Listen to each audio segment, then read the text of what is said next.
شاید تاریخ میں پہلی بار ہم ایک ایسی نسل کی پرورش کر رہے ہیں جو اپنے والدین سے بھی کم صحت مند ہو سکتی ہے۔ اب ہم وہ بیماریاں بھی بچوں میں دیکھ رہے ہیں جو پہلے صرف بڑوں میں ہوا کرتی تھیں۔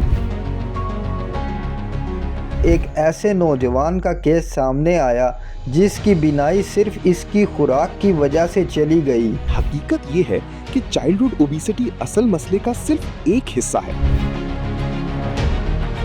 والدین کو کس مرحلے پر سنجیدہ ہونا چاہیے؟ یہ ایسے لوگوں میں بھی ہو سکتی ہے جن کا وزن بالکل نارمل ہو۔ جن بچوں کا موبائل فون ان کی کمری میں چارج ہو رہا ہوتا ہے وہ ہر رات اوسطاً 28 منٹ کم سوتے ہیں۔ اکثر بچے کہتے ہیں مجھے مچھلی نہیں کھانی، مجھے سبزیاں پسند نہیں۔ اگر غور کریں تو میں نے جن تمام بیماریوں کا ذکر کیا ان سب کا تعلق ایک ہی چیز سے ہے۔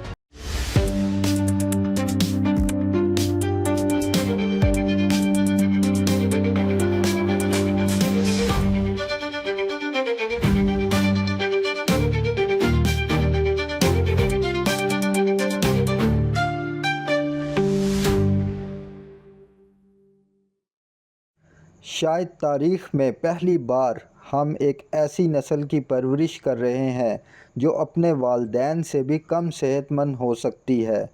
آج کے بچے ایک ایسی دنیا میں بڑے ہو رہے ہیں جہاں الٹرا پروسیسڈ فوڈز 24 گھنٹے آسانی سے دستیاب ہیں، جبکہ کھیل کود اور فزیکل ایکٹیویٹی ان کی روزمرہ زندگی سے آہستہ آہستہ ختم ہوتی جا رہی ہے، اور اس کے نتائج اب واضح طور پر ہمارے سامنے آ رہے ہیں۔ گزشتہ 40 سالوں میں دنیا بھر میں بچوں میں اوبیسٹی 10 گنا سے بھی زیادہ بڑھ چکی ہے، اور آج یہ دنیا کے سب سے بڑے صحت کے مسائل میں سے ایک بن چکی ہے۔ ذرا سوچیں، بچپن پہلے کیسا ہوتا تھا؟ چند سال پہلے تک بچے دوپہر کے وقت باہر نکلتے تھے، دوڑتے تھے، سائیکل چلاتے تھے اور دوستوں کے ساتھ کھیلتے تھے۔ آج بہت سے بچے اپنا زیادہ تر وقت موبائل پر گیمنگ، اسٹریمنگ اور ساتھ ساتھ سنیکنگ میں گزارتے ہیں۔ تحقیق سے یہ بھی معلوم ہوا ہے کہ بہت زیادہ اسکرین ٹائم بچوں کی جسمانی سرگرمیوں کو کم کر دیتا ہے، ان کی نیند خراب کر دیتا ہے اور چائلڈہڈ اوبیسٹی کا خطرہ بڑھا دیتا ہے۔ اور اب ہم وہ بیماریاں بھی بچوں میں دیکھ رہے ہیں جو پہلے صرف بڑوں میں ہوا کرتی تھیں، جیسے fatty liver disease, insulin resistance, prediabetes اور میٹابولک ڈس فنکشن۔ اس لیے آج سوال یہ نہیں رہا کہ بچپن بدل رہا ہے یا نہیں، اصل سوال یہ ہے کیا ہم ایک ایسی نسل تیار کر رہے ہیں جو پیٹ تو بھر کر کھا رہی ہے لیکن جسم کو ضروری غذائیت نہیں مل رہی، جو نیند پوری نہیں کر رہی اور آہستہ آہستہ ان عادتوں سے دور ہوتی جا رہی ہے جو زندگی بھر اچھی صحت کی بنیاد بنتی ہیں۔ 2019 میں یونائٹڈ کنگڈم میں ایک ایسے نوجوان کا کیس سامنے آیا جس کی بینائی صرف اس کی خوراک کی وجہ سے چلی گئی۔ وہ روزانہ processed meat, white bread, french fries, potato chips اور پیکیجڈ سنیکس کھاتا تھا۔ وہ بھوکا نہیں تھا اور کیلوریز بھی پوری لے رہا تھا، لیکن اس کے جسم کو ضروری وائٹامنز اور نیوٹرینٹس نہیں مل رہے تھے۔ نتیجہ یہ نکلا کہ اس کی بینائی ہمیشہ کے لیے متاثر ہو گئی۔ یہ واقعہ ایک اہم حقیقت بتاتا ہے، ایک بچہ ایک ہی وقت میں اوور فیٹ بھی ہو سکتا ہے اور انڈر نرشڈ بھی، یعنی پیٹ تو بھر رہا ہو لیکن جسم کو وہ غذائیت نہ مل رہی ہو جس کی اسے واقعی ضرورت ہے۔ اس لیے اصل سوال یہ نہیں کہ ہمارے بچے کتنا کھا رہے ہیں، بلکہ یہ ہے کہ وہ جو کھا رہے ہیں کیا وہ واقعی ان کے جسم کے لیے فائدہ مند بھی ہے۔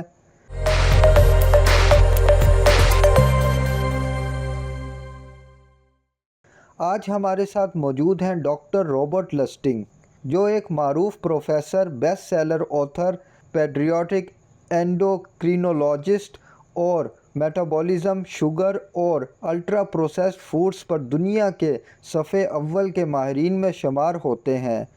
ان کا مشہور lecture sugar the bitter truth ने दुनिया भर में शुगर और इसके सेहत पर असरात के बारे में सोचने का अंदाज़ बदल दिया। उन्होंने कई मशहूर किताबें लिखी हैं, जिनमें the hacking of the American mind, fat चेस और मेटाबॉलिकल शामिल हैं। इनकी तहकीक हमें ये सोचने पर मजबूर करती है कि आज की खुराक, टेक्नोलॉजी, तर्ज़ ज़िंदगी और हमारा माहौल हमारे बच्चों की सेहत को किस तरह मुतासिर कर रहे हैं। Doctor Robert Lustig Khan clinics international में आपको खुशामदीद कहते हैं। हमारे लिए ये एज़ाज़ की बात है कि आप आज हमारे साथ मौजूद हैं। आइए सबसे पहले ये समझते हैं कि चाइल्डहुड ओबेसिटी का मसला हकीकत में कितना बड़ा है। अगर आप इसकी शिद्दत और मैग्नीट्यूड को बयान करें तो आपके ख़्याल में आज ये मसला कितना संगीन हो चुका है और वालिदैन को इसे कितनी संजीदगी से लेना चाहिए। सबसे पहले मैं ये वाज़ेह कर दूं कि चाइल्डहुड ओबेसिटी यकीनन एक बहुत बड़ा मसला है और मैं इसकी अहमियत को हरगिज़ कम नहीं समझ रहा। लेकिन हकीकत ये है कि चाइल्डहुड ओबेसिटी असल मसले का सिर्फ एक हिस्सा है। आज हम सिर्फ मोटापा ही नहीं देख रहे, बल्कि बच्चों में type 2 diabetes, fatty liver disease, cognitive decline यानी दिमागी कारकर्दगी में कमी और डिप्रेशन भी पहले से कहीं ज्यादा देख रहे हैं। ऐसी बहुत सी बीमारियां जो 50 साल पहले तकरीबन सिर्फ बड़ों में होती थीं, आज बच्चों में भी नजर आ रही हैं। इसकी वजह यह है कि बच्चे सबसे पहले उस नुकसान का शिकार होते हैं जो हमारे माहौल और तर्ज जिंदगी की वजह से हो रहा है, क्योंकि उनके जिस्म में अभी इतनी मजबूत डिफेंस नहीं होती कि वो इन नुकसानात का मुकाबला कर सकें। अगर गौर करें तो मैंने जिन तमाम बीमारियों का जिक्र किया, इन सब का ताल्लुक एक ही चीज से है, और वो है माइटोकॉन्ड्रिया। माइटोकॉन्ड्रिया हमारे जिस्म के हर सेल के अंदर मौजूद छोटे छोटे एनर्जी फैक्ट्रीज हैं जो खाने को तवानाई में तब्दील करते हैं। जब ये सही तरह काम नहीं करते तो दो बड़ी चीजें होती हैं। पहली, सेल्स को मुनासिब तवानाई नहीं मिलती, जिससे जिस्म बीमार होना शुरू हो जाता है। और दूसरी, जो तवानाई इस्तेमाल नहीं हो पाती वो जिस्म में फैट की शक्ल में जमा होना शुरू हो जाती है, खास तौर पर लिवर में।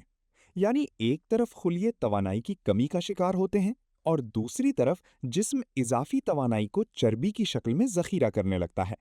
यही अमल आज दुनिया में ज्यादातर क्रॉनिक मेटाबॉलिक डिजीजेस की बुनियादी वजह बन रहा है। इसलिए ओबेसिटी यकीनन एक मसला है, लेकिन ये असल मसले की सिर्फ एक अलामत है। असल मसला इससे कहीं बड़ा है। इसकी इतनी बेहतरीन वजाहत करने का बहुत शुक्रिया डॉक्टर लस्टिंग। अब हम ये जानना चाहेंगे कि वालिदैन को किस मरहले पर संजीदा होना चाहिए। कब इन्हें ये समझ लेना चाहिए कि ये सिर्फ मामूली मोटापा या थोड़ा सा ज़्यादा वज़न नहीं, बल्कि एक ऐसा मसला है जिस पर फ़ौरी तवज्जो देने की ज़रूरत है। ये एक बहुत अहम सवाल है, क्योंकि असल मसला ये है कि बीमारी को सही तरीके से पहचाना हमेशा आसान नहीं होता। जब आप बच्चे को पीडियाट्रिशियन के पास लेकर जाते हैं तो डॉक्टर उसका ग्रोथ चार्ट बनाते हैं, जिसमें कद और वजन देखा जाता है। इसी से अंदाजा लगाया जाता है कि बच्चे में चर्बी जरूरत से ज्यादा तो नहीं, और उमूमन इसके लिए बीएमआई यानी बॉडी मास इंडेक्स इस्तेमाल किया जाता है। लेकिन एक अहम बात यह है कि हर किस्म की चर्बी एक जैसी नहीं होती। असल में जिस्म में चर्बी की 3 मुख्तलिफ जगहें होती हैं। पहली है सबक्यूटेनियस फैट, यानी वो चर्बी जो जिल्द के नीचे होती है, जैसे कूल्हों या रानों की चर्बी। यही वो चर्बी है जो वजन करते वक्त ज्यादा नजर आती है। दिलचस्प बात यह है कि ये चर्बी ज्यादा नुकसानदेह नहीं होती और आमतौर पर बीमारी की बड़ी वजह नहीं बनती। दूसरी है विसरल फैट, यानी पेट के अंदर मौजूद चर्बी। यही वो चर्बी है जो ज्यादा खतरनाक समझी जाती है। ये ऐसे लोगों में भी हो सकती है जिनका वजन बिल्कुल नॉर्मल हो। इसके लिए एक इस्तेलाह इस्तेमाल होती है टोफी, यानी थिन आउटसाइड फैट इनसाइड, मतलब बाहर से पतले लेकिन अंदर जिस्म में खतरनाक चर्बी मौजूद हो। और तीसरी और सबसे ज्यादा खतरनाक चर्बी है लिवर फैट, यानी जिगर में जमा होने वाली चर्बी। अगर जिगर में चर्बी जमा होना शुरू हो जाए तो यही सबसे ज्यादा तशवीश की बात होती है, चाहे जिस्म के बाकी हिस्सों में चर्बी कम ही क्यों ना हो। हम ये मसला खास तौर पर बहुत से एशियन लोगों में देखते हैं। वो देखने में तो दुबले पतले होते हैं, लेकिन उनकी जिगर में काफी मिकदार में चर्बी मौजूद होती है। इसकी एक वजह जेनेटिक्स भी है। बाज लोगों के जिस्म में इजाफी तवानाई को महफूज रखने के लिए मुनासिब फैट सेल्स नहीं होते, इसलिए वो चर्बी जिगर में जमा होना शुरू हो जाती है। यानी ऐसा भी हो सकता है कि किसी शख्स का बीएमआई बिल्कुल नॉर्मल हो, लेकिन फिर भी वो लिवर फैट की वजह से बीमार हो। इसीलिए सिर्फ वजन या बीएमआई देखकर किसी की सेहत का मुकम्मल अंदाजा नहीं लगाया जा सकता। हमें अभी भी बेहतर तरीके तलाश करने की जरूरत है, ताकि ये मालूम किया जा सके कि किस मरीज के जिस्म में चर्बी कहाँ जमा हो रही है। डॉक्टर लस्टिंग, अगर हम वालिदैन को कुछ आसान और अमली मशवरे देना चाहें तो ऐसी कौन सी ग़िज़ाएँ हैं जो बच्चों को रोज़मर्रा ज़िंदगी में ज़रूर खिलानी चाहिए? क्योंकि अक्सर बच्चे कहते हैं मुझे मछली नहीं खानी, मुझे सब्ज़ियाँ पसंद नहीं, और फिर वो आसानी से प्रोसेस्ड फ़ूड की तरफ चले जाते हैं क्योंकि वो हर जगह आसानी से मिल जाती है, जायकेदार भी होती है, पेट भी भर देती है और कई बच्चों को इनकी आदत भी पड़ जाती है। तो ऐसे में वालिदैन क्या करें और वो बच्चों में सेहतमंद खाने की आदत कैसे पैदा करें? जी बिल्कुल। सबसे पहले आपने एडिक्टिव होने की बात की, और ये दुरुस्त है। शुगर, खास तौर पर उसमें मौजूद फ्रक्टोज, नशे जैसा असर पैदा कर सकती है। इसीलिए फूड इंडस्ट्री बहुत सी चीजों में इजाफी शुगर डालती है, क्योंकि वो जानती है कि जितनी ज्यादा चीनी होगी, लोग उतना ही ज्यादा वो चीज खरीदेंगे और खाएंगे। इसलिए जब भी कोई पैकेट वाली चीज खरीदें, सबसे पहले उस पर लिखी हुई एडेड शुगर जरूर देखें। मेरा मशवरा यही होगा कि ऐसी ग़िज़ाएँ खाएं जिनमें एडेड शुगर ना हो या बहुत कम हो। अब सवाल यह है कि क्या कुछ अल्ट्रा प्रोसेस्ड फूड्स ऐसे भी होते हैं जिनमें एडेड शुगर ना हो? जी हाँ, ऐसे भी कुछ खाने मौजूद हैं। लेकिन एक और चीज़ इससे भी ज़्यादा अहम है, और वो है फाइबर। ज्यादातर लोग समझते हैं कि फाइबर वो चीज है जिसे हम फल का जूस बनाते वक्त फेंक देते हैं, लेकिन हकीकत में फाइबर हमारी मेटाबॉलिक हेल्थ के लिए बहुत जरूरी है। बहुत से लोग कहते हैं कि हम तो फाइबर को हजम ही नहीं करते, ये खून में भी नहीं जाता, तो फिर ये फायदा कैसे देता है? इसका जवाब ये है कि फाइबर आपके लिए नहीं, बल्कि आपके आंतों में मौजूद अच्छे बैक्टीरिया यानी माइक्रोबायोम की खुराक है। जितना ज्यादा फाइबर आप खाएंगे, उतना ही आपका माइक्रोबायोम सेहतमंद होगा, और जब माइक्रोबायोम सेहतमंद होगा, तो जिस्म में इन्फ्लेमेशन कम होगी, इंसुलिन रेजिस्टेंस कम होगी, फास्टिंग इंसुलिन बेहतर रहेगी, और सबसे अहम बात यह कि आपको बार बार भूख भी कम लगेगी, क्योंकि फाइबर पेट को देर तक भरा हुआ महसूस कराता है। डॉक्टर लस्टिंग, हमारे नाज़रीन को ये बताएं कि नींद हमारी सेहत के लिए कितनी अहम है, और अगर बच्चों और बड़ों की नींद पूरी नहीं हो रही तो इसे बेहतर बनाने के लिए वो क्या कर सकते हैं? नींद हमारी सेहत के लिए इंतहाई जरूरी है। अगर इंसान सोए ही ना, तो वो जिंदा नहीं रह सकता। इतनी जरूरी चीज है नींद।